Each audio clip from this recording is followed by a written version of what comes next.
CMA ഫൗണ്ടേഷനോ അല്ലെങ്കിൽ CMA കാറ്റ് ഇപ്പൊ എക്സാം കഴിഞ്ഞ സ്റ്റുഡൻസ് ആയിരിക്കും ഈ ഒരു വെബിനാറിൽ ജോയിൻ ചെയ്തിട്ടുണ്ടാവുക അല്ലെ.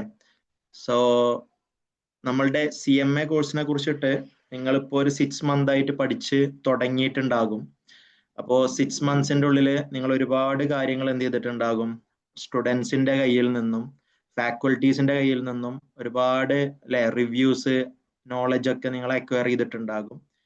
പലയിടത്തുനിന്നും പല കാര്യങ്ങളായിരിക്കും കേട്ടിട്ടുണ്ടാകുക. ചിലർ ഈസി എന്ന് പറഞ്ഞിട്ടുണ്ടാകാം, ചിലർ ടഫ് ആണെന്ന് പറഞ്ഞിട്ടുണ്ടാകാം. അപ്പൊ നമുക്കൊരു clear picture CMA next step, അതായത് CMA ഫൗണ്ടേഷൻ അല്ലെങ്കിൽ കാറ്റ് കഴിഞ്ഞിട്ട് നെക്സ്റ്റ് സ്റ്റെപ്പിലോട്ട് കടക്കുന്ന സമയത്ത് എന്തെല്ലാം കാര്യങ്ങൾ വളരെ കൃത്യമായി ശ്രദ്ധിച്ച് മുന്നോട്ട് പോയി കഴിഞ്ഞാൽ നെക്സ്റ്റ് ജൂൺ 2026 അത് നിങ്ങളുടെ അറ്റംപ്റ്റ് ആയിരിക്കും, നിങ്ങൾക്ക് പാസ്സാകാൻ പറ്റിയ അറ്റംപ്റ്റ് ആയിരിക്കും. പക്ഷെ നിങ്ങൾ എന്ത് അറിയണമെന്നറിയോ, നിങ്ങൾ ഈ ഞാൻ പറയുന്ന കാര്യങ്ങൾ കൃത്യമായിട്ട് നിങ്ങൾ എന്ത് ചെയ്യണം, എക്സിക്യൂട്ട് ചെയ്യണം. അങ്ങനെ നിങ്ങൾക്ക് എക്സിക്യൂട്ട് ഈ 6 month കൊണ്ട് എക്സിക്യൂട്ട് ചെയ്യാൻ പറ്റി കഴിഞ്ഞാൽ you will succeed in June 2026 exam. Okay, so അതിന് വേണ്ടിയിട്ടുള്ള കാര്യങ്ങൾ എന്തൊക്കെയാണ് എന്നുള്ളത് ഞാൻ എന്ത് ചെയ്ത് തരാം, നിങ്ങൾക്ക് കൃത്യമായി പറഞ്ഞു തരാം. അത് നിങ്ങൾ കൃത്യമായി എക്സിക്യൂട്ട് ചെയ്താൽ മതി. അപ്പൊ നമുക്കറിയാം ഈ CMA ഫൗണ്ടേഷൻ എന്ന് പറയുന്നത്, ശ്രദ്ധിക്കണം കേട്ടോ. സോ നിങ്ങൾ എഴുതിയിട്ടുള്ള ഇപ്പൊ എക്സാം എഴുതി കഴിഞ്ഞിട്ടുള്ള, സോ ഞാൻ ആരോടും എക്സാം എങ്ങനെ ഉണ്ടായിരുന്നു എന്ന് ചോദിക്കുന്നില്ല. പലർക്കും പല അഭിപ്രായങ്ങൾ ഉണ്ടാകാം, ചിലർക്ക് ടഫോ ഈസിയോ അങ്ങനെയൊക്കെ ആയിരിക്കാം. സോ അല്ലെങ്കിൽ കാറ്റ്. ഓക്കെ, സോ പൊതുവെ നമ്മൾ കമ്പാരിറ്റീവ്ലി എന്താ പറയാ, നമ്മൾ ഇതൊരു ഈസി എന്താ പറയാ ടാസ്ക് ആണ്. ഓക്കെ, അതായത് നമുക്ക് ഒരു ആവറേജ് സ്റ്റുഡന്റിന് എന്തായാലും പാസ്സാകാൻ പറ്റുന്ന ഒരു സ്റ്റേജ് ആണ് എന്ത്, CMA ഫൗണ്ടേഷൻ അല്ലെങ്കിൽ കാറ്റ് എന്ന് പറയുന്നത്. സോ അതിന്റെ റീസൺ ഒന്ന്, ഇത് കംപ്ലീറ്റ് MCQ ആണ് അല്ലെ. സോ അതേപോലെ തന്നെ നമുക്ക് സബ്ജക്ട് വൈസ് ആണെന്നുണ്ട് വെച്ചെങ്കിലും ഏകദേശം നമ്മളെ +1 +2 ലെവലിലുള്ള ഒരു സബ്ജക്ട് വോളിയം മാത്രമേ അതിലുള്ളൂ. ഓക്കെ, സോ ഇനി നമ്മൾ ഈ ഒരു ടാസ്ക് ഇപ്പൊ തൽക്കാലം നമ്മൾ കംപ്ലീറ്റ് ആയി എന്ന് വിചാരിക്കുക. ഓക്കെ, എല്ലാവരും പാസ്സാവട്ടെ. എല്ലാവർക്കും എന്താ പറയാ ബെസ്റ്റ് വിഷസ് ഞാൻ നേരുകയാണ്. കാരണം എല്ലാവരും പാസ്സാകും എന്നുള്ളൊരു ആത്മവിശ്വാസം എനിക്കുണ്ട്. അപ്പോ ഇൻഷാ അല്ലാഹ് നമ്മൾ എന്തായാലും അത് CMA ഫൗണ്ടേഷൻ അല്ലെങ്കിൽ കാറ്റ് പാസ്സാവും. ഓക്കെ, നിങ്ങൾക്ക് ഉറപ്പില്ലേ പാസ്സാവും എന്നുള്ളത്? എന്തായാലും അത്യാവശ്യം ഈസി ആകുമെന്ന് വിചാരിക്കുന്നു. ആർക്കെങ്കിലും ടഫ് ആയിട്ടുണ്ടായിരുന്നോ? നിങ്ങളും കൂടി ഇന്ററാക്ട് ചെയ്യണമെന്നുണ്ടെങ്കിൽ നമുക്ക് അടിപൊളിയായിട്ട് പോവാമായിരുന്നു. ആർക്കെങ്കിലും ടഫ് ആയിട്ടോ അല്ലെങ്കിൽ എന്തെങ്കിലും ബുദ്ധിമുട്ട് എന്തെങ്കിലും ഫീൽ ചെയ്തിരുന്നോ CMA ഫൗണ്ടേഷനോ കാറ്റോ എഴുതിയ സമയത്ത്? ചാറ്റ് ചെയ്താലും മതി, അല്ലെങ്കിൽ വോയിസ് ആയിട്ട് പറഞ്ഞാലും മതി, കുഴപ്പമില്ല അല്ലെ. ഓക്കെ, സോ പൊതുവെ അങ്ങനെ തന്നെയാണ്, എല്ലാ സ്റ്റുഡൻസും കുഴപ്പമില്ല എന്നുള്ളൊരു ആൻസർ ആണ് പൊതുവെ തരാറുള്ളത്. ഓക്കെ, എനിവേ നമുക്ക് CMA ഇന്റർമീഡിയറ്റിനെ കുറിച്ചിട്ട് നോക്കാം അല്ലെ. സോ നമ്മൾ CMA ഇന്റർമീഡിയറ്റ് ആണ് മെയിൻ ആയിട്ട് ഫോക്കസ് ചെയ്യുന്ന ഒരു ഏരിയ എന്ന് പറയുന്നത്. Okay, CMA intermediate. സോ നമ്മളുടെ ഒരു ടൈം പീരീഡ് നിങ്ങൾക്ക് അറിയാലോ, CMA ഇന്റർമീഡിയറ്റ് പഠിക്കുന്ന ഒരു ടൈം പീരീഡ് എന്ന് പറയുന്നത് നമ്മൾ അധികം ഒരു ജാനുവരി 2026 നമ്മൾ എന്ത് ചെയ്യുന്നു, സ്റ്റാർട്ട് ചെയ്യുന്നു അല്ലെ. നമ്മളുടെ സ്റ്റഡീസ് നമ്മൾ ഈ ഒരു സെക്ഷൻ സ്റ്റാർട്ട് ചെയ്യുന്നു. സോ നമുക്ക് ഫസ്റ്റ് അറ്റംപ്റ്റ് വരുന്നത് ജൂൺ 2026 ആണ് വരുന്നത്. സോ അതേപോലെ തന്നെ നമ്മളുടെ സെക്കൻഡ് അറ്റംപ്റ്റ് വരുന്നത് ഡിസംബർ 2026 ആണ് വരുന്നത്. ഓക്കെ, സോ ഈ ജൂൺ 2026 തന്നെ 10th ജൂണിനാണ് നമ്മളുടെ എക്സാം നടക്കുക. ഓക്കെ, 10th ജൂണിനാണ് നമ്മളുടെ എക്സാം നടക്കുക. ഡിസംബർ ആണ് വെച്ചെങ്കിൽ നിങ്ങൾക്ക് എന്ത് ചെയ്യാം, 10th ഡിസംബറിനാണ് എക്സാം നടക്കുക. ഈ 10th ജൂണില് നിങ്ങൾക്ക് എന്ത് ചെയ്യാം, ഫസ്റ്റ് ഗ്രൂപ്പ് നിങ്ങൾക്ക് എന്ത് ചെയ്യാൻ പറ്റും, എഴുതാൻ പറ്റും. അല്ലെങ്കിൽ ഓർ സെക്കൻഡ് ഗ്രൂപ്പ് നിങ്ങൾക്ക് എഴുതാൻ വേണ്ടി പറ്റും. ഏതെങ്കിലും ഒരു ഗ്രൂപ്പേ നിങ്ങൾക്ക് എന്ത് ചെയ്യാൻ പറ്റുള്ളൂ, 6 മന്തിന്റെ കൂടെ ചെയ്യാം, 6 മന്ത് കഴിഞ്ഞാൽ ചെയ്യാൻ പറ്റുള്ളൂ. അതായത് ജൂൺ അറ്റംപ്റ്റിൽ ഒന്നില്ലെങ്കിൽ നിങ്ങൾക്ക് ഫസ്റ്റ് ഗ്രൂപ്പ് ചെയ്യാം, അല്ലെങ്കിൽ നിങ്ങൾക്ക് എന്ത് ചെയ്യാം, സെക്കൻഡ് ഗ്രൂപ്പ് ചെയ്യാം. മനസ്സിലായോ? അപ്പൊ നിങ്ങളിപ്പോ ഫസ്റ്റ് ഗ്രൂപ്പ് ആണ് ചെയ്യുന്നുണ്ട് വെച്ചെങ്കിൽ നിങ്ങൾക്ക് ഡിസംബറിൽ എന്ത് ചെയ്യാം, സെക്കൻഡ് ഗ്രൂപ്പ് നിങ്ങൾക്ക് എന്ത് ചെയ്യാം, ഫോക്കസ് ചെയ്യാം, സെക്കൻഡ് ഗ്രൂപ്പ് എഴുതാം. അല്ല ഇൻ കേസ് നിങ്ങൾ രണ്ട് ഗ്രൂപ്പും പാസ്സായിട്ടില്ലെങ്കിൽ നിങ്ങൾക്ക് എന്ത് ചെയ്യാം, ബോത്ത് ഗ്രൂപ്പ് എന്ത് ചെയ്യാൻ പറ്റും, എഴുതാൻ പറ്റും. ഓക്കെ, സോ ഇനി നിങ്ങൾക്ക് ആദ്യം നിങ്ങൾ സെക്കൻഡ് ഗ്രൂപ്പ് ആണ് എഴുതിയിട്ടുള്ളത് എങ്കിൽ first group and both group or both group നിങ്ങൾക്ക് എഴുതാം. ഓക്കെ, സോ ഇനി ശ്രദ്ധിക്കേണ്ട കാര്യം, നമ്മൾ ആദ്യത്തെ 6 month ആണ് നമ്മൾ ആദ്യം നോക്കുന്നത് അല്ലെ. ഓക്കെ, അധിക എന്താ പറയാ, ഇപ്പോ സ്റ്റുഡൻസ് പിന്നെ നിങ്ങൾ എവിടെയാണോ പഠിക്കുന്നത് അധികം അവിടെ ഫസ്റ്റ് ഗ്രൂപ്പ് ആണ് സ്റ്റാർട്ട് ചെയ്യുന്നുണ്ടായിരിക്കുക. ഫസ്റ്റ് ഗ്രൂപ്പ് ആണ് നമ്മളുടെ ബേസ് എന്ന് പറയുന്നത് കേട്ടോ. സെക്കൻഡ് ഗ്രൂപ്പ് അതിന്റെ എക്സ്റ്റൻഷൻ ആണ്. ഫസ്റ്റ് ഗ്രൂപ്പിന്റെ ഒരു എക്സ്റ്റൻഷൻ ആണ് എന്ത്, സെക്കൻഡ് ഗ്രൂപ്പ് എന്ന് പറയുന്നത്. അപ്പോ ഫസ്റ്റ് ഗ്രൂപ്പ് ആയിരിക്കും നമ്മൾ ആദ്യത്തെ 6 month എന്ത് ചെയ്യുന്നുണ്ടാകുക, ഫോക്കസ് ചെയ്യുന്നുണ്ടാകുക. അധിക ഇൻസ്റ്റിറ്റ്യൂട്ട് ആണ് വെച്ചെങ്കിലും എല്ലാവരും പിന്നെ പഠിപ്പിക്കുന്നത് ആദ്യം ഫസ്റ്റ് ഗ്രൂപ്പ് ആയിരിക്കും. ഫസ്റ്റ് ഗ്രൂപ്പ് ആവണം. ഓക്കെ, കാരണം ഫസ്റ്റ് ഗ്രൂപ്പ് ആണ് ബേസ് എന്ന് പറയുന്നത്. അതിന്റെ ബാക്കിയാണ് ശരിക്കും സെക്കൻഡ് ഗ്രൂപ്പ് എന്ന് പറയുന്നത് കേട്ടോ. അപ്പോ ഈ ഫസ്റ്റ് ഗ്രൂപ്പില് നമുക്ക് സബ്ജക്ട് വരുന്നത്, ആദ്യത്തെ സബ്ജക്ട് തന്നെ ലോ ആണ്. ഓക്കെ, നിങ്ങൾക്ക് അറിയണ്ടാവും, നിങ്ങൾ ഫൗണ്ടേഷനിൽ പഠിച്ചിട്ടുണ്ട് അല്ലെ. രണ്ടാമത്തെ സബ്ജക്ട് വരുന്നത് അക്കൗണ്ടിങ് ആണ്, നിങ്ങൾക്ക് അറിയണ്ടാവും, അക്കൗണ്ടിങ് ആണ്. മൂന്നാമത്തെ സബ്ജക്ട് വരുന്നത് നമുക്ക് DT, direct tax and indirect tax ആണ്. Okay, so and fourth subject വരുന്നത് കോസ്റ്റിംഗ് ആണ്. ഓക്കെ, അപ്പൊ ഇതില് ഞാൻ ടഫ് ആയിട്ടുള്ള സബ്ജക്റ്റുകളും ഈസി ആയിട്ടുള്ള സബ്ജക്റ്റുകളും എങ്ങനെ ഇത് ക്രാക്ക് ചെയ്യാം എന്നുള്ളതും ഒരു ഐഡിയ നിങ്ങൾക്ക് തരാം. നമുക്ക് ആദ്യത്തെ 6 മാസത്തിന്റെ പ്ലാൻ ആണ് വളരെ വ്യക്തമായിട്ട് ചെയ്യേണ്ടത്. ഓക്കെ, അപ്പോ ഈ ലോ എന്ന് പറയുന്നത് നമുക്കറിയാം, എല്ലാ പേപ്പറിലും 30 മാർക്ക് എന്തുണ്ട്, MCQ ഉണ്ട് അല്ലെ. 30 മാർക്ക് നമുക്ക് MCQ ആണ് വരിക. ഓക്കെ, ബാക്കി എന്താ പറയാ, നമുക്ക് 7, 2, 3, 4, 5, 6, 7, 8 ഓക്കെ 7 ലോട്ട് ഉണ്ടാകും. ഓക്കെ, 7 ലോട്ട് ക്വസ്റ്റ്യൻസുകൾ ഉണ്ടാകും. 7 ലോട്ട് ക്വസ്റ്റ്യൻസിലെ ഓരോ ക്വസ്റ്റ്യനും എന്താ പറയാ 14 മാർക്കിന്റെ ക്വസ്റ്റ്യൻ ആയിരിക്കും. ഓക്കെ, 14 മാർക്കിന്റെ ക്വസ്റ്റ്യൻസുകളായിരിക്കും. ഈ 7 ലോട്ടില് നിങ്ങൾ ആകെ എന്ത് എഴുതിയാൽ മതി, 5 ലോട്ട് മാത്രം എഴുതിയാൽ മതി. ഓക്കെ, 5 ലോട്ട് മാത്രം നിങ്ങൾ എഴുതിയാൽ മതി. അപ്പൊ 2 ലോട്ട് നിങ്ങൾക്ക് എന്ത് ചെയ്യാം, സ്കിപ്പ് ചെയ്യാം. അപ്പൊ വളരെ സിമ്പിൾ ആണ് ശരിക്കും പറഞ്ഞു കഴിഞ്ഞാൽ. 30 മാർക്ക് MCQ, 7 ലോട്ട് 14 മാർക്കിന്റെ 7 ലോട്ട് ക്വസ്റ്റ്യൻസുകൾ ഉണ്ടാകും. അതിൽ നിങ്ങൾ വെറും എത്ര എണ്ണം എഴുതിയാൽ മതി, 5 ലോട്ട് ക്വസ്റ്റ്യൻസ് മാത്രം എഴുതിയാൽ മതി. 2 ലോട്ട്, അതായത് 14, 14, 28 മാർക്കിന്റെ 2 ലോട്ട് നിങ്ങൾക്ക് എന്ത് ചെയ്യാം, നിങ്ങൾക്ക് സ്കിപ്പ് ചെയ്യാം. ഓക്കെ, ഇനി ഈ 2022 സിലബസിന്റെ ഒരു പ്രത്യേകത എന്താണെന്ന് അറിയാം നിങ്ങൾക്ക്. ഈ ലോട്ടുകൾ ഉണ്ടല്ലോ, ഈ 7 ലോട്ട്, ഇത് വളരെ സ്പെസിഫിക് ആയിരിക്കും. നിങ്ങൾക്ക് ഇപ്പൊ ചാപ്റ്ററിന്റെ പേരൊന്നും പറഞ്ഞു കഴിഞ്ഞാൽ ചിലപ്പോൾ മനസ്സിലാവില്ല. സ്പെസിഫിക് ആണ്. എന്താ സ്പെസിഫിക് എന്ന് പറഞ്ഞു കഴിഞ്ഞാല്, ആ ഓരോ ലോട്ടും ഓരോ ചാപ്റ്ററിനായിട്ടായിരിക്കും കൊടുത്തിട്ടുണ്ടാകുക. മനസ്സിലായില്ലേ? അധിക എന്താ പറയാ സബ്ജക്റ്റിലും ഓരോ ലോട്ടുകൾ, ഇപ്പൊ ഫസ്റ്റ് ക്വസ്റ്റ്യൻ, ഇപ്പൊ ഞാനൊരു അക്കൗണ്ടിങ് നിങ്ങൾക്ക് മനസ്സിലാവുന്ന ഒരു സംഭവം പറഞ്ഞുതരാം. അക്കൗണ്ടിങ്ങില് ചിലപ്പോൾ first question rectification of errors അല്ലെങ്കിൽ ഡിപ്രീസിയേഷൻ അക്കൗണ്ടിങ്ങിൽ നിന്നായിരിക്കും. Second question final accounts, NPO, അതേപോലെ തന്നെ സിംഗിൾ എൻട്രി സിസ്റ്റത്തിൽ നിന്നായിരിക്കും.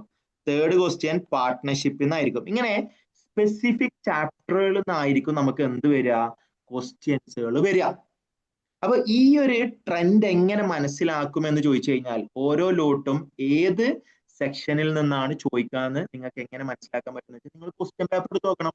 ഞാനിപ്പോ നിങ്ങൾക്ക് അത് പറഞ്ഞു കഴിഞ്ഞാൽ നിങ്ങൾക്ക് അത് മനസ്സിലാവില്ല. കാരണം നിങ്ങൾക്കിപ്പോ ചാപ്റ്ററിന്റെ പേരുകളോ അല്ലെങ്കിൽ സബ്ജക്റ്റിന്റെ ഉള്ളിലുള്ള സംഭവങ്ങളൊന്നും നിങ്ങൾക്ക് അറിയണ്ടാവില്ല. അപ്പൊ നിങ്ങൾ ആദ്യം ചെയ്യേണ്ടത് എന്താണെന്നറിയോ? ആദ്യം ചെയ്യേണ്ടത്, നിങ്ങളുടെ സബ്ജക്റ്റ് ക്ലാസ്സുകൾ സ്റ്റാർട്ട് ചെയ്യുമല്ലോ. അപ്പൊ ക്ലാസ് സ്റ്റാർട്ട് ചെയ്യുമ്പോൾ നിങ്ങൾക്ക് ഏകദേശം ആ സബ്ജക്റ്റിന്റെ ഒരു ഐഡിയ കിട്ടും അല്ലെ. സാറ് എന്ത് ചെയ്യും, ഒരു ഓവറോൾ ഐഡിയ നിങ്ങൾക്ക് തരും. ഈ ഒരു സബ്ജക്റ്റിൽ ഇന്ന കാര്യങ്ങളൊക്കെയാണ് പഠിക്കാനുള്ളത്, ഈ ചാപ്റ്ററുകളൊക്കെ ഉണ്ട് എന്നുള്ളത് നോക്കും അല്ലെ. അപ്പൊ നിങ്ങൾ എന്ത് ചെയ്യുക, പ്രീവിയസ് ഇയർ ക്വസ്റ്റ്യൻ പേപ്പർ ഒന്ന് നോക്കുക.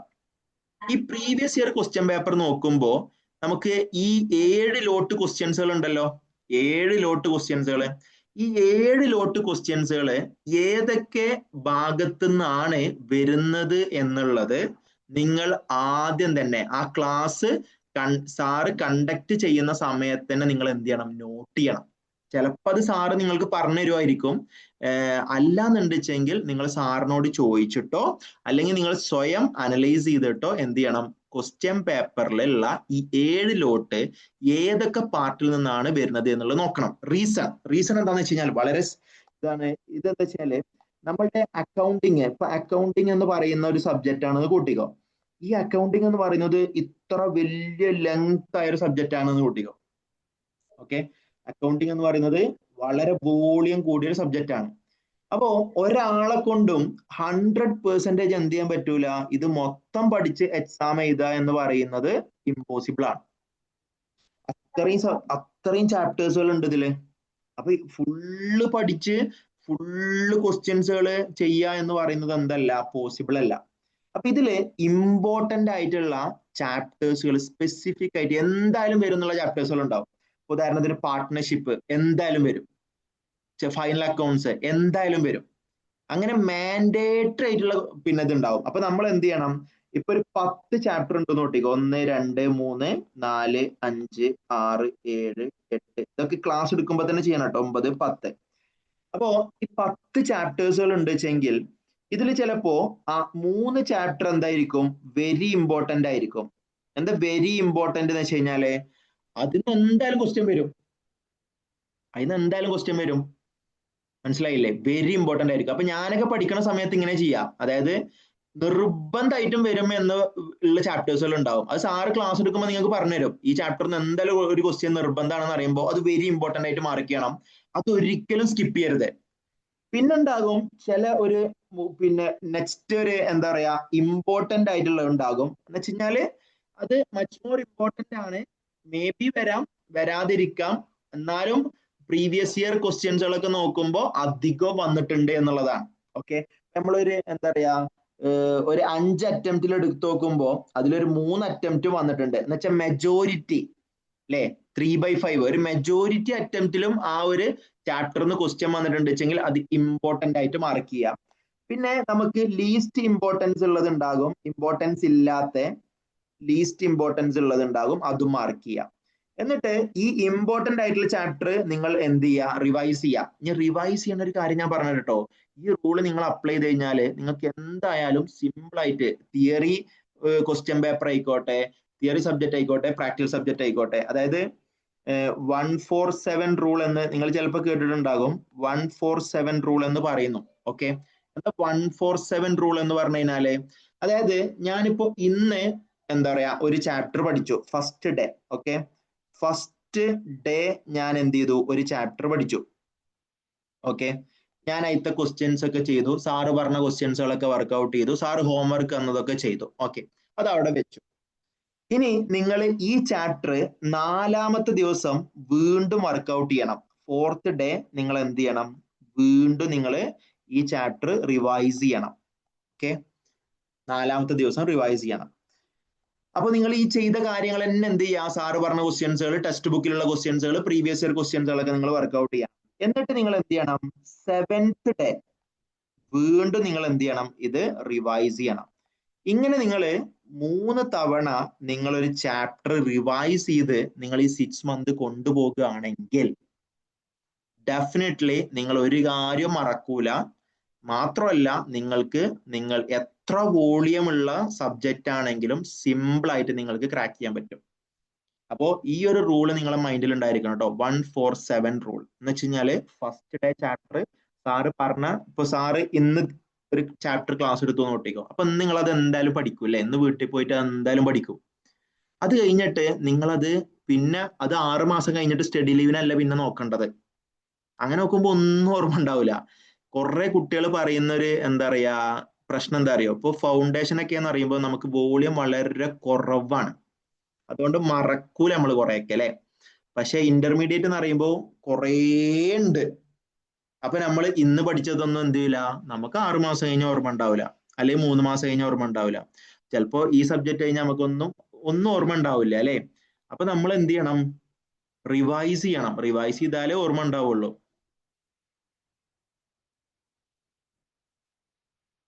ജോയിൻ ചെയ്യാൻ ട്രബിൾ കാണിക്കുന്നു എന്ന് പറയുന്ന സ്റ്റുഡൻസ് എന്താണ് ജോയിൻ ചെയ്യാൻ പ്രശ്നം?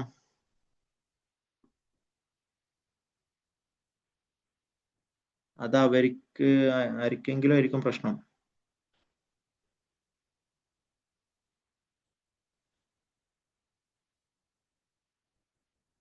It's not a problem. അത് അവരുടെ നെറ്റ്വർക്കിങ്ങിന്റെ പ്രോബ്ലം ആയിരിക്കും.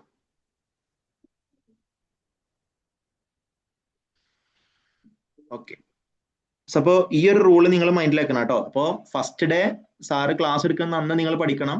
അത് 4th ഡേ റിവൈസ് ചെയ്യണം, 7th ഡേ റിവൈസ് ചെയ്യണം. എന്നിട്ട് പിന്നെ നിങ്ങൾ നെക്സ്റ്റ് ചാപ്റ്റർ നോക്കാം. ഓക്കെ, അങ്ങനെ 3 വട്ടം 6 month പീരീഡ് ഉണ്ടല്ലോ, 6 മാസം നിങ്ങൾക്ക് പീരീഡ് ഉണ്ട്. അപ്പോൾ നിങ്ങൾ ഓരോന്നിലും എന്ത് ചെയ്യുക, ഓരോ ചാപ്റ്ററിലും നിങ്ങൾ ഈ 147 റൂള് അപ്ലൈ ചെയ്യണം. ഇത് വളരെ എഫക്റ്റീവ് ആണ് കേട്ടോ. ഞാൻ ചെയ്തിരുന്ന ഒരു കാര്യമാണ് 147 റൂൾ എന്ന് പറയുന്നത്. അതാണ് ഞാൻ നിങ്ങൾക്ക് പറഞ്ഞു തരുന്നത്. റിവൈസ് ചെയ്യാതെ ഒരിക്കലും നിങ്ങൾക്ക് പാസ്സാൻ കഴിയില്ല. നിങ്ങൾ ഇന്ന് പഠിച്ചിട്ട് 6 മാസം കഴിഞ്ഞ് സ്റ്റഡി ലീവിന് പഠിച്ചിട്ട് ഒരു കാര്യമില്ല, നിങ്ങൾക്ക് ഒക്കെ മറന്നിട്ടുണ്ടാവും.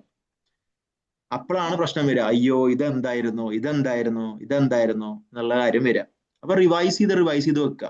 ഓക്കെ, ഇനി ശ്രദ്ധിക്കട്ടോ, ഇനി വളരെ ഇമ്പോർട്ടന്റ് ആയിട്ടുള്ള വേറൊരു കാര്യം കൂടി ഞാൻ പറഞ്ഞുതരാം. നമ്മളിപ്പോ ജനുവരിയിൽ ക്ലാസ് സ്റ്റാർട്ട് ചെയ്യും അല്ലെ. ഞാനൊരു കോമൺ ആയിട്ട് പറയുന്ന കേട്ടോ, കോമൺ ആയിട്ട് എൻ്റെ ഒരു എക്സ്പീരിയൻസ് വെച്ചിട്ട് പറഞ്ഞിട്ടാണ്. അപ്പോൾ ജനുവരിയിൽ ക്ലാസ് സ്റ്റാർട്ട് ചെയ്ത് ഏകദേശം ഒരു ഏപ്രിൽ ആകുമ്പത്തിന് ക്ലാസ് കംപ്ലീറ്റ് ചെയ്യും. ഓക്കെ, അതായത് 1 ജനുവരി ഫെബ്രുവരി മാർച്ച് ഏപ്രിൽ 4 മാസം അല്ലെ. ജനുവരി ഫെബ്രുവരി മാർച്ച് ഏപ്രിൽ. മെയ് എന്ന് പറഞ്ഞ മാസം എന്തായിരിക്കും, അധികം സ്റ്റഡി ലീവ് ആയിരിക്കും. ഓക്കെ, സോ ജൂണില് എന്തായിരിക്കും, എക്സാമും ആയിരിക്കും. ഇങ്ങനെയാണ് സാധാരണ ഉണ്ടാവാറുള്ളത് അല്ലെ. ഡിസംബറിൽ സ്റ്റാർട്ട് ചെയ്യുന്നവരുണ്ട്, പക്ഷെ ഡിസംബറിൽ ഇപ്പൊ ക്രിസ്മസ് ലീവ്, ന്യൂ ഇയർ എന്നൊക്കെ പറഞ്ഞിട്ട് ലീവുകൾ വരും. അപ്പൊ എഫക്റ്റീവ്ലി നമ്മൾ ജനുവരിയിലായിരിക്കും സ്റ്റാർട്ട് ചെയ്യുക. അപ്പോൾ ഇതാണ് ക്ലാസിന്റെ ഒരു ഡ്യൂറേഷൻ എന്ന് പറയുന്നത്, 4 മാസമാണ്. ഓക്കെ, ഈ 4 മാസം കൊണ്ട് നമ്മൾ 4 സബ്ജക്ട് പഠിച്ചിരിക്കണം അല്ലെ. Law, accounting, taxation, costing. Okay, so ഈ 4 സബ്ജക്ട് നമ്മൾ പഠിക്കും. അപ്പൊ നമുക്ക് എന്താ പറയാ, ഒരു ടൈറ്റ് ആയിട്ടുള്ള ഒരു ഷെഡ്യൂൾ ആയിരിക്കും അധികം ഉണ്ടാകുക. എന്ന് വെച്ച് കഴിഞ്ഞാൽ അധികം ലീവുകളോ കാര്യങ്ങളോ ഒന്നും ഉണ്ടാവില്ല.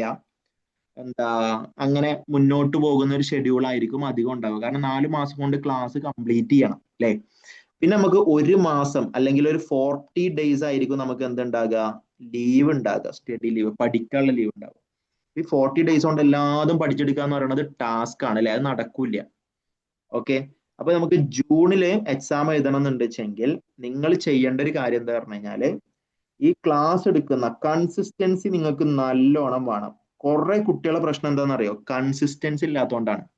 അതായത് ക്ലാസ് തുടങ്ങുന്ന സമയത്ത് ഇപ്പൊ ജനുവരി മാസം ചിലപ്പോൾ നല്ല പഠിത്തമായിരിക്കും, ഫെബ്രുവരി മാസം അല്ലെങ്കിൽ മാർച്ചിലൊക്കെ എന്ത് ചെയ്യും, കളി തുടങ്ങും അല്ലെ. കാരണം നമ്മൾ ക്ലാസ് ഒക്കെ ഒന്നാണ് സെറ്റായി ഫ്രണ്ട്സ് ഒക്കെ ആയി കഴിഞ്ഞാൽ ഓട്ടോമാറ്റിക്കലി നമ്മൾ കളി തുടങ്ങും. കളി തുടങ്ങി കഴിഞ്ഞാൽ നമ്മൾ കുറെ പെൻഡിങ് ആവും. പിന്നെ ഈ 147 റൂളും ഉണ്ടാവില്ല, ഒരു തേങ്ങ ഉണ്ടാവില്ല. അപ്പൊ നമ്മള് കുറെ പെൻഡിങ് വരും അല്ലെ.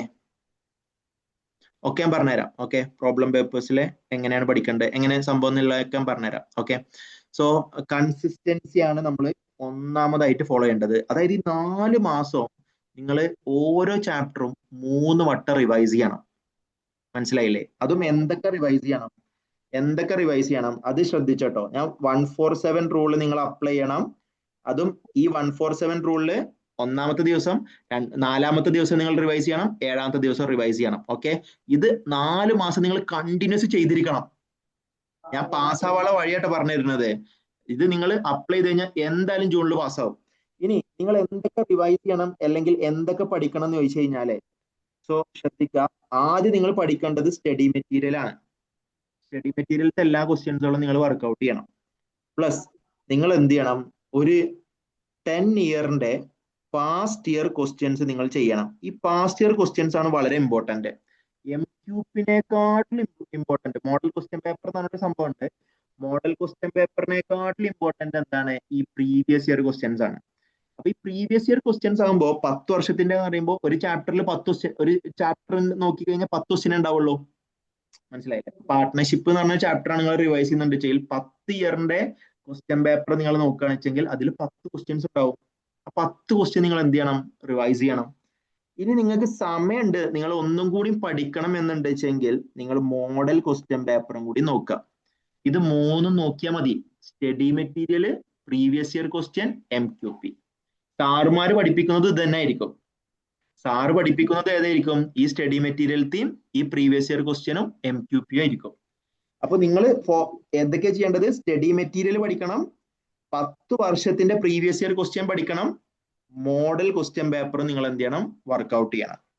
ഇതും 147 റൂളിൽ നിങ്ങൾ എന്ത് ചെയ്യണം? അപ്ലൈ ചെയ്യണം. എന്നാല് അതും കൺസിസ്റ്റന്റ് ആയിട്ട് 4 മാസം നിങ്ങൾ അപ്ലൈ ചെയ്യണം. എന്നാ സെറ്റ് ആവും. ഇനി ശ്രദ്ധിക്കട്ടോ, ഈ പ്രോബ്ലം പേപ്പർ ഉണ്ടല്ലോ, നമുക്ക് ഏതൊക്കെയാ ഇപ്പൊ ഇതിൽ പ്രോബ്ലം പേപ്പർ വരുന്നതെന്ന് വെച്ച് കഴിഞ്ഞാല്, ഒന്ന് ഈ ഫസ്റ്റ് ഗ്രൂപ്പിൽ നമുക്ക് പ്രോബ്ലം പേപ്പർ ആയിട്ട് വരുന്നത് 2 പേപ്പറുകളാണ്. ഓക്കെ, ഒന്ന് എന്ന് പറയുന്നത് അക്കൗണ്ടൻസി കംപ്ലീറ്റ് പ്രോബ്ലം പേപ്പർ ആണ്. അതേപോലെ കോസ്റ്റിങ്ങും കംപ്ലീറ്റ്ലി പ്രോബ്ലം പേപ്പർ ആണ് അല്ലെ. അക്കൗണ്ടൻസി കോസ്റ്റിങ്ങും കംപ്ലീറ്റ്ലി എന്താ പറയാ പ്രോബ്ലം പേപ്പർ ആണ്. അപ്പൊ ഇതിലുണ്ടല്ലോ, ഇതില് ഞാൻ പറഞ്ഞ 7 ലോട്ട് ഉണ്ട് അല്ലെ. അതിൽ മേ ബി ഒരു ലോട്ട് ഉണ്ടല്ലോ ചിലപ്പോ തിയറി ആയിരിക്കും. ഒരു ലോട്ട് എന്തായിരിക്കും? തിയറി ആയിരിക്കും. അപ്പൊ ഞാൻ പറഞ്ഞിട്ടുണ്ടായിരുന്നു 5 out of 5 lot out of 7 ലോട്ടാണ് നിങ്ങൾ എഴുതേണ്ടത് എന്ന് പറഞ്ഞിരുന്നു അല്ലെ. തിയറി പഠിക്കാൻ താല്പര്യമില്ലാത്തൊരു സ്റ്റുഡന്റ് ആണ്, അല്ലെങ്കിൽ ഇനിയിപ്പോ എവിടുന്ന തിയറി പഠിക്കുക, അല്ലെങ്കിൽ തിയറി എഴുതാൻ കഴിയാത്തൊരു സ്റ്റുഡന്റ് ആണെന്ന് വെച്ചാൽ തിയറിയിലോട്ട് വിട്ടാൽ മതി. പിന്നെ ഒരു കാര്യം എന്താണെന്നറിയോ, നമുക്ക് തിയറിക്കായിട്ടൊരു ലോട്ടേ വരുള്ളൂ, അല്ലാതെ ഇടയിൽ കൂടി എന്ത് വരില്ല? തിയറി ക്വസ്റ്റ്യൻസുകൾ വരാറില്ല പൊതുവേ കേട്ടോ. അപ്പോ നിങ്ങൾക്ക് ഇൻ കേസ് തിയറി എന്താ പിന്നെ പറ്റുന്നില്ലെങ്കിൽ നിങ്ങൾ ആ ലോട്ട് എന്ത് ചെയ്താൽ മതി? എഴുതണ്ട, കംപ്ലീറ്റ് പ്രോബ്ലത്തിൽ ഫോക്കസ് ചെയ്യാം. ഓക്കെ, ഇനി തിയറി മാത്രമുള്ള സബ്ജക്റ്റ് ആണെന്ന് നോട്ടിക്കോ. തിയറി മാത്രമുള്ള സബ്ജക്റ്റ് ആണ് വെച്ചെങ്കിൽ നിങ്ങൾ മെയിൻലി ഫോക്കസ് ചെയ്യേണ്ടത് ഏതാണെന്ന് അറിയോ? 30 മാർക്കിന്റെ MCQ. 30 മാർക്കിന്റെ MCQ കിട്ടാനുള്ളത് നോക്കണം. ലോ ആൻഡ് DT, ഡയറക്ട് ടാക്സേഷനും അതേപോലെ GST പ്രോബ്ലം ആണോ എന്ന് വെച്ച് കഴിഞ്ഞാൽ പ്രോബ്ലം ആണ്, പക്ഷെ നമുക്ക് പ്രൊവിഷൻസുകൾ കൂടുതൽ പഠിക്കാനുണ്ട്. ഈ 30 മാർക്കിന്റെ MCQ കിട്ടിക്കഴിഞ്ഞാൽ തന്നെ പിന്നെ നമുക്ക് വളരെ സേഫ് ആണ്. അപ്പൊ ഈ MCQന്റെ ഇതാണെന്ന് വെച്ചെങ്കിൽ 15 ക്വസ്റ്റ്യൻ ഉണ്ടാകുക. ഓരോ ക്വസ്റ്റ്യനും 2 മാർക്ക് വെച്ചിട്ടാണ് ഉണ്ടാവുക കേട്ടോ. ഓരോ ക്വസ്റ്റ്യനും 2 മാർക്ക് വെച്ചിട്ടാണ് ഉണ്ടാവുക. അപ്പൊ 15 ക്വസ്റ്റ്യനേ ഉള്ളൂ. 30 മാർക്ക് കിട്ടാൻ സിമ്പിൾ ആണ്. MCQ ഫോക്കസ് ചെയ്യണം. അപ്പോ നിങ്ങൾ എന്ത് ശ്രദ്ധിക്കേണ്ട അറിയോ? അധിക ഫാക്കൽറ്റീസും എന്താ ചെയ്യാന്ന് വെച്ച് കഴിഞ്ഞാല് നന്നായിട്ട് പ്രോബ്ലം വർക്ക്ഔട്ട് ചെയ്യും. ഈ MCQ അങ്ങനെ വർക്ക്ഔട്ട് ചെയ്യുന്നത് ഞാൻ കണ്ടിട്ടില്ല. അപ്പൊ നിങ്ങൾ എന്ത് ചെയ്യണമെന്ന് വെച്ച് കഴിഞ്ഞാല് വീട്ടിൽ പോയിട്ട് ഇതിന്റെയൊക്കെ MCQകൾ വർക്ക്ഔട്ട് ചെയ്യണം. MCQ ഈ ചാപ്റ്ററിന്റെ കൂടെ തന്നെ വർക്ക്ഔട്ട് ചെയ്യണം. പല സ്റ്റുഡൻസും ചെയ്യാത്തൊരു കാര്യമാണ് അത് കേട്ടോ. അത് നിങ്ങൾ ചെയ്യണം. എന്നാ 30 മാർക്ക്, ആകെ 15 ക്വസ്റ്റ്യൻ വർക്ക്ഔട്ട് ചെയ്ത് കഴിഞ്ഞാൽ 30 മാർക്ക് കിട്ടി. നമുക്ക് അറിയാം ആകെ 40 മാർക്കേ പാസ്സാവാൻ വേണ്ടുള്ളൂ അല്ലെ. അപ്പൊ MCQ നമുക്ക് കറക്റ്റ് ആയിട്ട് കിട്ടണമെന്നുണ്ട് ചെയ്യാം. അത് നെഗറ്റീവ് മാർക്ക് ഇല്ല. അപ്പോ 30 മാർക്ക് കിട്ടിയാൽ തന്നെ നമുക്ക് പിന്നെ തിയറിയിൽ പിന്നെ ബാക്കിയുള്ള ക്വസ്റ്റ്യൻസിൽ 10 മാർക്ക് പഠിക്കാൻ ആർക്കാ പറ്റാത്തത്? പക്ഷെ എന്താ അറിയോ, ഈ ഫാക്കൽറ്റീസിനെ ഇതാക്കി പറയുന്നല്ല, പക്ഷെ ഫാക്കൽറ്റീസ് പിന്നെ ഈ 7 ലോട്ടായിരിക്കും അധികം ഫോക്കസ് ചെയ്യാം. അപ്പൊ 7 ലോട്ട് കവർ ചെയ്യുമ്പോൾ ഓട്ടോമാറ്റിക്കലി MCQന്റെ ക്വസ്റ്റ്യൻസുകളും കവർ ചെയ്യും. പക്ഷെ സെപ്പറേറ്റ് ആയിട്ട് MCQ ക്വസ്റ്റ്യൻസുകൾ കവർ ചെയ്യുന്നത് ചിലപ്പോൾ കുറവായിരിക്കും. നിങ്ങൾ ഒന്നില്ലെങ്കിൽ എന്താ പറയാ MCQനായിട്ട് ഒരു സെക്ഷൻ നിങ്ങൾ വെക്കാൻ പറയോ, അല്ലെങ്കിൽ നിങ്ങൾ വീട്ടിൽ പോയിട്ട് MCQ വർക്ക്ഔട്ട് ചെയ്യുകയോ ചെയ്യാം. ടെക്സ്റ്റ് ബുക്കിന്റെ ബാക്കിൽ കുറെ MCQ ക്വസ്റ്റ്യൻസുകൾ ഉണ്ട്. നമ്മുടെ CMA ഇൻസ്റ്റിറ്റ്യൂട്ട് തന്നെ കുറെ MCQന്റെ ബുക്ക്ലെറ്റുകൾ ഇറക്കിയിട്ടുണ്ട്. പ്രീവിയസ് ഇയർ ക്വസ്റ്റ്യൻസുകളിൽ ഫുൾ കുറെ MCQകൾ ഉണ്ട്. MQP മോഡൽ ക്വസ്റ്റ്യൻ പേപ്പറിൽ കുറെ MCQകൾ ഉണ്ട്. അപ്പൊ നിങ്ങൾ എന്ത് ചെയ്യുക, ഓരോ ചാപ്റ്റർ എടുത്ത് കഴിയുമ്പോൾ അതിന്റെ MCQകൾ വർക്ക്ഔട്ട് ചെയ്യുക. അപ്പൊ തിയറി പഠിക്കാൻ കുറെ ആൾക്കാർക്ക് ടഫ് ഉണ്ടാവും അല്ലേ. നിങ്ങൾ പേടിക്കണ്ട, ലോ തിയറി എഴുതി പിടിപ്പിക്കാൻ കുറെ ആൾക്കാർക്ക്, എഴുതാൻ കുറെ ആൾക്കാർക്ക് ടഫ് ഉണ്ടാവും. അപ്പോ നിങ്ങൾ ഈ 30 മാർക്ക് MCQ ഫോക്കസ് ചെയ്യുക. പിന്നെ നിങ്ങൾ എന്ത് ചെയ്യുക, കുറച്ച് കാര്യങ്ങൾ പഠിക്കുക. നിങ്ങൾക്ക് വളരെ കംഫർട്ട് ആയിട്ടുള്ള കാര്യങ്ങൾ എന്ത് ചെയ്യുക, പഠിച്ചു കഴിഞ്ഞാൽ തന്നെ നമുക്ക് പാസ്സാൻ പറ്റും. ഈ 30 മാർക്ക് അധികം ആൾക്കാരും ഫോക്കസ് ചെയ്യൂല, എന്നിട്ട് കുറേ തിയറി അങ്ങനെ പഠിക്കും. അപ്പൊ അതുകൊണ്ട് കാര്യമില്ല.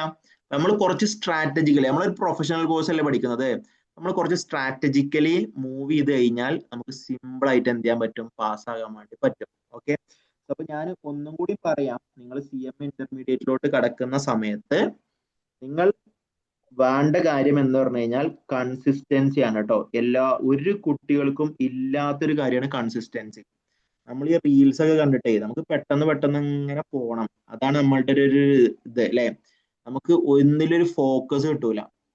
അപ്പോൾ ഈ 6 മാസം നിങ്ങൾ കംപ്ലീറ്റ്ലി ഇതിലോട്ട് ഫോക്കസ് ചെയ്ത് റിവൈസ് ചെയ്ത് 147 റൂൾ അപ്ലൈ ചെയ്ത് നിങ്ങൾ എന്ത് ചെയ്യാണ്, വർക്കൗട്ട് ചെയ്യാണ്. അതും ഏതൊക്കെ? Study material, past year 10 year past year questions plus MQP നിങ്ങൾ വർക്കൗട്ട് ചെയ്യാണ് വെച്ചെങ്കിൽ നിങ്ങൾക്ക് നിർബന്ധമായിട്ട് നിങ്ങൾ എന്തായാലും പാസ് ആകുന്ന ഉറപ്പാണ്. ഇനി ഞാൻ CMA ഇന്റർമീഡിയറ്റിന്റെ കാര്യം പറഞ്ഞുതരാം. സോ ഇത് ആക്ച്വലി ഒരു ടഫസ്റ്റ് സ്റ്റേജ് അല്ല, ഒരു മോഡറേറ്റ് സ്റ്റേജ് എന്ന് പറയാം. ചില ആൾക്കാർക്ക് ഇത് ടഫായിട്ട് തോന്നും, ചില ആൾക്കാർക്ക് ഇത് ഈസി ആയിട്ടും തോന്നും. അതുകൊണ്ടാണ് മോഡറേറ്റ് സ്റ്റേജ് എന്ന് പറയുന്നത്. മോഡറേറ്റ് സ്റ്റേജ് എന്ന് പറഞ്ഞു കഴിഞ്ഞാൽ നമ്മൾ 6 മാസം പഠിക്കുകയാണെന്ന് വെച്ചെങ്കിൽ എന്തായാലും പാസ്സാവും. നിങ്ങൾ ലാസ്റ്റ് 1 മാസം മാത്രമേ പഠിക്കുന്നുള്ളൂ എന്നുണ്ടെങ്കിൽ തോൽക്കും. ഇതാണ് കണക്ക്. എല്ലാവരും ചെയ്യണം എന്താ അറിയോ? ഇപ്പൊ 100 സ്റ്റുഡൻസ് നമ്മളെ ക്ലാസ്സിൽ ഉണ്ടെന്ന് നോട്ടിക്കോ. 100 സ്റ്റുഡൻസ് എടുക്കുകയാണെന്ന് വെച്ചെങ്കിൽ ഇതില് 6 മാസം പഠിക്കുന്ന കുട്ടികളാകെ 20 ആൾക്കാരെ ഉണ്ടാവുള്ളൂ. ഒരു 20 സ്റ്റുഡൻസ്. അവർ 6 മാസം കണ്ടിന്യൂസ് കൺസിസ്റ്റൻസ് ആയിട്ട് ഞാനിപ്പോ ഈ പറഞ്ഞ പോലെ പഠിക്കും. ബാക്കി 80 സ്റ്റുഡൻസും ഇല്ലേ ലാസ്റ്റിക്കേ പഠിക്കുള്ളൂ. സ്റ്റഡി ലീവിന്റെ സമയത്ത്, ക്യാമ്പിന്റെ സമയത്തൊക്കെ പഠിക്കുള്ളൂ. അതുകൊണ്ട് കാര്യമില്ല, പാസ്സാവില്ല. ഈ 20 സ്റ്റുഡൻസ് ആണ് പാസ്സാവുക. അവർക്ക് റിവൈസ് ചെയ്യാൻ സമയമുള്ളൂ. അവർക്ക് സ്റ്റഡി ലീവ് നേരെ ഫോക്കസ് ചെയ്ത് പഠിക്കാൻ പറ്റുള്ളൂ. മനസ്സിലായില്ലേ? അപ്പോ ഞാൻ ഫോളോ ചെയ്ത അല്ലെങ്കിൽ ഞാൻ പാസ്സായ വഴി എന്ന് പറഞ്ഞു കഴിഞ്ഞാൽ എനിക്കൊരു 6 മാസം കിട്ടുകയാണെന്ന് വെച്ചാൽ ആ 6 മാസം ഞാൻ കംപ്ലീറ്റ്ലി പഠിക്കും. അപ്പൊ നിങ്ങളുടെ കംപ്ലീറ്റ് ഫോക്കസ്. പിന്നെ എന്താണെന്നറിയോ, നമ്മൾ ഒരു അറ്റംപ്റ്റ് പാസ്സായി കിട്ടിക്കഴിഞ്ഞാൽ നിങ്ങൾ CMA ക്വാളിഫൈ ആവും. അത് ഞാൻ ഷുവർ ആയിട്ട് പറഞ്ഞുതരാം. അതായത് ജൂൺ അറ്റംപ്റ്റ് ഉണ്ടല്ലോ, നിങ്ങളിപ്പോ ജൂൺ അറ്റംപ്റ്റ് ഫസ്റ്റ് ഗ്രൂപ്പ് പാസ്സായി കഴിഞ്ഞാൽ നിങ്ങൾ ഡിസംബർ അറ്റംപ്റ്റ് എന്തായാലും സെക്കൻഡ് ഗ്രൂപ്പ് പാസ്സാവും. അതിന്റെ ഒരു തിയറി അങ്ങനെ. കാരണം എന്താ വെച്ച് കഴിഞ്ഞാല് നിങ്ങൾക്ക് എങ്ങനെയാണ് പാസ്സാകേണ്ടത് എന്നുള്ളത് ജൂണിൽ മനസ്സിലായി. പിന്നെ നിങ്ങൾക്ക് എന്തായാലും ഡിസംബറിൽ നിങ്ങൾക്ക് പാസ്സാകാനുള്ള ക്യൂരിയോസിറ്റിയും കോൺഫിഡൻസും കൂടും. നിങ്ങൾ ഡിസംബറിലും പാസ്സാവും, ഫൈനലും പാസ്സാവും, CMA ക്വാളിഫൈ ആവും. നേരെ മറിച്ച് നിങ്ങൾ ജൂണിൽ പാസ്സായിട്ടില്ല എന്ന് കൂട്ടിക്കോ, നിങ്ങളെ കോൺഫിഡൻസ് തകരും. പിന്നെ നിങ്ങൾക്ക് ഡിസംബറിൽ ബോത്ത് ഗ്രൂപ്പ് എഴുതേണ്ടി വരും. മനസ്സിലായോ? അങ്ങനെ ഒരുപാട് സ്ട്രഗിൾ നിങ്ങൾ എന്ത് ചെയ്യേണ്ടി വരും, ചെയ്യേണ്ടി വരും. അപ്പൊ അതിലേക്കേറ്റവും ഏറ്റവും ബെറ്റർ എന്താ, ഈ 6 മാസം ഹാർഡ് വർക്ക് ചെയ്ത് സ്ട്രാറ്റജീസ് അപ്ലൈ ചെയ്ത് ക്വസ്റ്റ്യൻസുകൾ വർക്ക്ഔട്ട് ചെയ്ത് കംപ്ലീറ്റ് ഫോക്കസ് ചെയ്ത് നിങ്ങൾ ഈ 6 മാസം കൊണ്ട് പഠിച്ചെടുക്കുകയാണെങ്കിൽ നിങ്ങൾ എന്തായാലും CMA ക്വാളിഫൈ ചെയ്യും. 100% ഷുവർ. അങ്ങനെ സംഭവിച്ചിട്ടുള്ളൂ. ഫസ്റ്റ് അറ്റംപ്റ്റിൽ പാസ്സായ എല്ലാവരും CMA ക്വാളിഫൈ ചെയ്തിട്ടുണ്ടാവും അധികം. അല്ലാത്തവരാണ് ഈ സ്ട്രഗിൾ ചെയ്യുന്നുണ്ടാവുക. പാസ്സാവുന്നില്ല, ബോത്ത് ഗ്രൂപ്പ് എഴുതി വെക്കും പാസ്സാവില്ല, സിംഗിൾ ഗ്രൂപ്പ് എഴുതി വെക്കും പാസ്സാവില്ല. അപ്പൊ അതിന് അമെന്റ്മെന്റ് മാറിയിട്ടുണ്ടാകും, ടാക്സിലുള്ള അമെന്റ്മെന്റ് മാറിയിട്ടുണ്ടാകും, ലോയിലുള്ള അമെന്റ്മെന്റ് മാറിയിട്ടുണ്ടാകും, ചിലപ്പോൾ സിലബസ് തന്നെ മാറിയിട്ടുണ്ടാകും. അപ്പൊ അങ്ങനെ ഒരുപാട് പ്രശ്നങ്ങൾ വരും. അപ്പൊ നിങ്ങൾ എന്ത് ചെയ്യുക, ഈ 6 മന്ത് നിങ്ങളുടെ ഒരു ലൈഫ് ചേഞ്ചിങ് 6 മന്ത് ആക്കി മാറ്റുക. എന്നിട്ട് 6 മന്ത് ഞാൻ പറഞ്ഞ പോലെ 3 വട്ടം റിവൈസ് ചെയ്ത് നിങ്ങൾ കൺസിസ്റ്റന്റ് ആയിട്ട് 4 മാസവും അത് കഴിഞ്ഞിട്ട് നിങ്ങൾ സ്റ്റഡി ലീവോ അല്ലെങ്കിൽ ക്യാമ്പോ ഫോളോ ചെയ്ത് നിങ്ങൾ എക്സാം എഴുതുകയാണെന്ന് വെച്ചെങ്കിൽ നിർബന്ധമായിട്ടും പാസ്സാവും. ഓക്കെ, ഇത്രയും കാര്യങ്ങളാണ് എനിക്ക് പറയാനുള്ളത്. നിങ്ങൾക്ക് എന്തെങ്കിലും ഡൗട്ടോ കാര്യങ്ങളോ ഉണ്ടെങ്കിൽ എന്നോട് ചോദിക്കാം. എന്ത് ഡൗട്ട് ഉണ്ടെങ്കിൽ നമ്മൾ ക്ലിയർ ചെയ്യും ഇപ്പോ കേട്ടോ.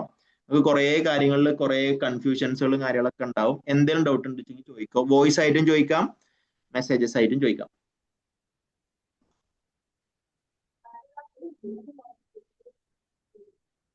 ചോദിക്കൊണ്ടവര് ചോദിക്കാം കേട്ടോ.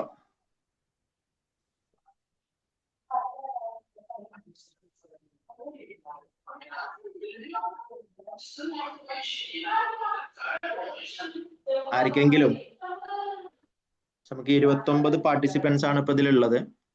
ആർക്കെങ്കിലും എന്തെങ്കിലും ഡൗട്ട്സോ കാര്യങ്ങളോ ഉണ്ടെന്നുണ്ടെങ്കിൽ ചോദിക്കാം. സോ നമ്മളുടെ ഈ ഒരു മീറ്റിംഗ് അറേഞ്ച് ചെയ്തിട്ടുള്ളത് അല്ലെ, നമുക്കറിയാം ICA ക്യാമ്പസ് മഞ്ചേരിയാണ്. അപ്പോ അവിടെ നമ്മളുടെ ഫസ്റ്റ് ഗ്രൂപ്പിന്റെ ക്ലാസ് ജനുവരി മന്ത് ഫസ്റ്റ് വീക്ക് സ്റ്റാർട്ട് ചെയ്യും. ജോയിൻ ചെയ്യാൻ താല്പര്യമുള്ളവരൊക്കെ എന്ത് ചെയ്യാം, ജോയിൻ ചെയ്യാം. സോ ക്യാമ്പും കാര്യങ്ങളൊക്കെ ലാസ്റ്റ് മന്ത് ഉണ്ടാകും. അപ്പോ ICA ക്യാമ്പസ് ആണ് ഈ ഒരു സംഭവം നമുക്ക് എന്ത് ചെയ്തിട്ടുള്ളത്, പിന്നെ ഈ ഒരു വെബിനാർ അറേഞ്ച് ചെയ്ത് തന്നിട്ടുള്ളത്. നിങ്ങളുടെ എന്ത് ഡൗട്ട്സും ക്ലിയർ ചെയ്യാൻ വേണ്ടിയിട്ടാണ് ഈ ഒരു വെബിനാർ നമുക്ക് അറേഞ്ച് ചെയ്ത് തന്നിട്ടുള്ളത്. നിങ്ങൾക്ക് എന്തെങ്കിലും ഡൗട്ട്സോ കാര്യങ്ങളോ ഉണ്ടെന്നുണ്ടെങ്കിൽ ഇപ്പൊ ചോദിക്കാം. സോ നമുക്ക് എന്ത് ചെയ്യാം, ഇവിടെ ഓരോ പിന്നെ ICL ആണെന്നുണ്ടെങ്കിൽ ഓരോ പേപ്പറും നമുക്ക് എന്തുണ്ടാകും, മെന്റർ സപ്പോർട്ട് കാര്യങ്ങളൊക്കെ ഉണ്ടാകും. So last month last 40 days നമുക്ക് ക്യാമ്പ് അവൈലബിൾ ആയിരിക്കും. ജനുവരി ഫസ്റ്റ് വീക്ക് തന്നെ നമുക്ക് ഫസ്റ്റ് ഗ്രൂപ്പ് സ്റ്റാർട്ട് ചെയ്യും കേട്ടോ. ഓക്കെ, സോ നിങ്ങൾക്ക് എന്തെങ്കിലും ഡൗട്ട്സോ കാര്യങ്ങളോ ഉണ്ടെങ്കിൽ ഇപ്പൊ ചോദിക്കാം. ചാറ്റ് ചെയ്താലും മതി, ചോദിക്കണം എന്നില്ല.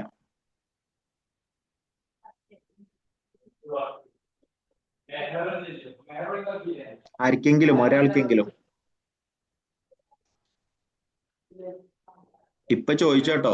ഇപ്പൊ നമ്മളൊരു തീരുമാനം എടുത്താലേ ഉള്ളൂ എന്ത് ചെയ്യാൻ പറ്റുള്ളൂ. ഇപ്പൊ ഒരു തീരുമാനം എടുത്തു കഴിഞ്ഞാല് അത് നമുക്ക് ഉപകാരപ്പെടും. സീരിയസ്ലി നമ്മൾ തുടങ്ങുന്നതിന് മുന്നാണ് ഉപകാരം എടുക്കാൻ വേണ്ടിയിട്ട്. അല്ലാതെ 3 മാസം കഴിഞ്ഞിട്ടല്ല നമ്മൾ ഡിസിഷൻ എടുക്കേണ്ടത്, 4 മാസം കഴിഞ്ഞിട്ടല്ല ഡിസിഷൻ എടുക്കേണ്ടത്. ഇപ്പൊ എടുക്കണം. കാരണം നമ്മളിപ്പോ ഇനി സ്റ്റാർട്ട് ചെയ്യാൻ പോവാണ്. അപ്പൊ നമ്മൾ ഇപ്പൊ ഒരു ഡിസിഷൻ എടുക്കുമ്പോൾ അവിടെ എന്തൊക്കെ കൺഫ്യൂഷൻസ് ഉണ്ടോ അതൊക്കെ നമുക്ക് എന്ത് ചെയ്യാം, ഇതാക്കാൻ പറ്റും.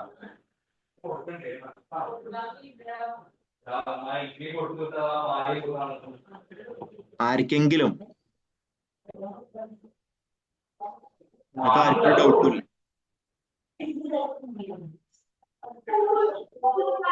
ജൂൺ അറ്റംപ്റ്റിക്കുള്ള സ്കാനേഴ്സ് എപ്പോഴാണ് ഇറങ്ങുക? അതായത് ഇപ്പോ നമ്മളുടെ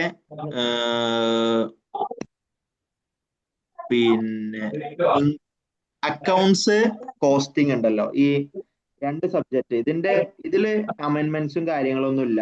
ഈ അക്കൗണ്ട്സും കോസ്റ്റിങ്ങും നിങ്ങൾക്ക് എന്ത് ചെയ്യാം, ഇപ്പൊ തന്നെ വാങ്ങാൻ പറ്റും. കാരണം അതിൽ അമെന്റ്മെന്റ്സോ കാര്യങ്ങളോ ഒന്നും ഇല്ല.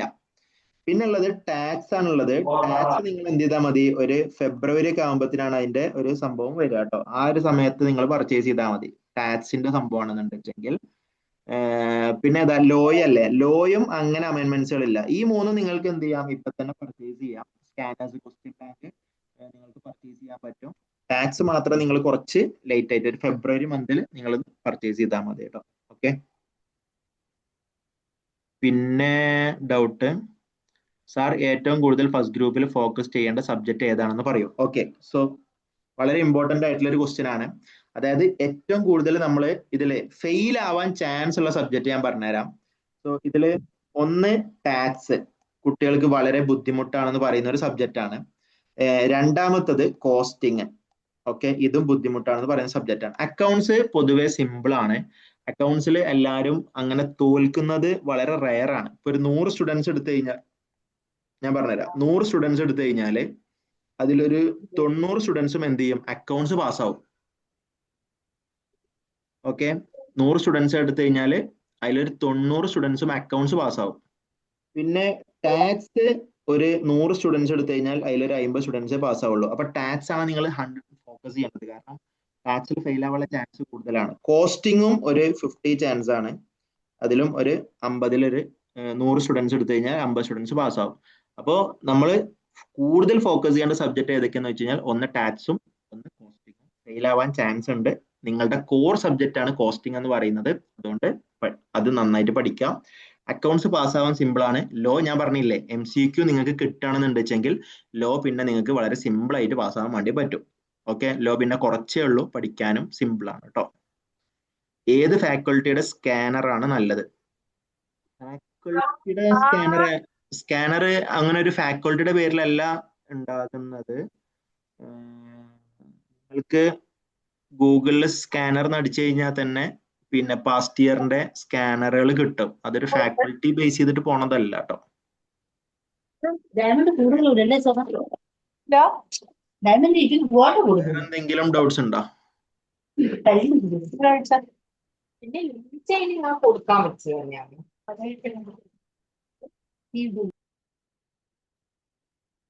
ഹലോ, സോ നിങ്ങൾ ഡൗട്ട്സിന് വെയിറ്റ് ചെയ്യട്ടെ ഞാന്. നിങ്ങളിപ്പോ ഈ ഒരു വെബിനാറിൽ ജോയിൻ ചെയ്തിട്ട് തന്നെ ഉണ്ടാവുക, ഒരുപാട് കാര്യങ്ങൾ അറിയാൻ വേണ്ടിയിട്ടായിരിക്കും.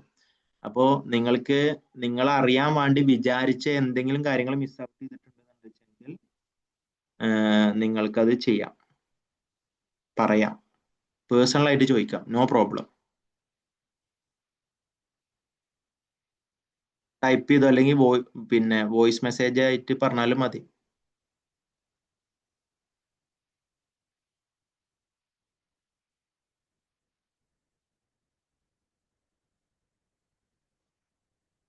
ആർക്കും ഇല്ല അല്ലെ? Okay, സപ്പോ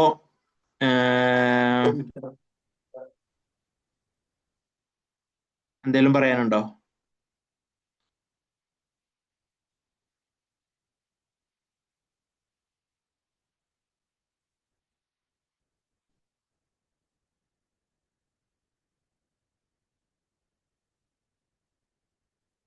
okay. സോ അപ്പൊ ഈ ഒരു വെബിനാറ് നമുക്ക് വേണ്ടി കണ്ടക്ട് ചെയ്യാൻ വേണ്ടിയിട്ട് നമുക്ക് എന്താ പറയുക അതിനുള്ള എല്ലാ സപ്പോർട്ടും തന്നത് ICA ക്യാമ്പസ് മഞ്ചേരിയാണ്.